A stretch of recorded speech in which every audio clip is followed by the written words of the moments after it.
Hello நண்பர்களே, அனைவருக்கும் வணக்கம். ஒரு குட்டி கதை. கவலையில் செத்த பாம்பு. இந்த கதையோடைய பேரு. ஒரு காட்டுப் பகுதியில ஒரு சின்ன குரங்கு குட்டி என்ன பண்ணுச்சு, மிகவும் பயந்து நடுங்கிட்டே அது காட்டுல இருந்தது. அது கையில பார்த்தா ஒரு பாம்ப இறுக புடிச்சுக்கிட்டு அழுது கொண்டே இருந்தது.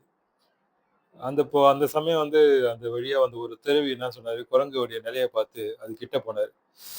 "எவ்வளோ நேரம் தான் அந்த பாம்ப கையில புடிச்சுக்கிட்டே கஷ்டப்பட போற?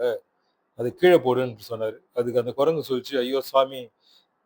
நான் இந்த பாம்ப போட்டுட்டா அது என்ன கொன்னுடுமே! எனக்கு பயமா இருக்குதே!" அப்படின்னு சொல்லுச்சு. அது துறவி என்ன சொன்னாரு, "அடி முட்டாளே! நீ பிடித்துக் கொண்டிருக்கும் அந்த பாம்பு செத்து போய் ரொம்ப நேரம் ஆகுது.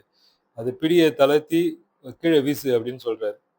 துறவியோட வார்த்தையை கேட்டுட்டு அந்த பயத்தோடயே அந்த குரங்கு என்ன பண்ணுச்சு, பாம்ப கீழ போட்டுது. ஏற்கனவே குரங்குடைய இறுகிய பிடியில நெடுநேரமா இருந்த அந்த பாம்பு உண்மையிலே செத்து தான் போயிருந்தது. இதிலிருந்து மாரல் ஆஃப் தி ஸ்டோரி நீதி என்னன்னா, நம் மனதில் இருக்கும் தேவையற்ற கவலைகள், பயம் எல்லாமே இந்த செத்த பாம்பு போன்றவை தான். கடந்த கால கவலைகளையும், நடக்காத விஷயங்களையும் பற்றி தேவையற்ற பயங்கள நம்ம பிடித்துக்கொண்டே இருப்பதால் தான் அதுக்கு உயிர் இருக்குது. கவலையை விட்டுவிட்டால் நம் வாழ்க்கை மகிழ்ச்சியாக இருக்கும். அனைவருக்கும் வணக்கம். பகிர்ந்திருங்கள்.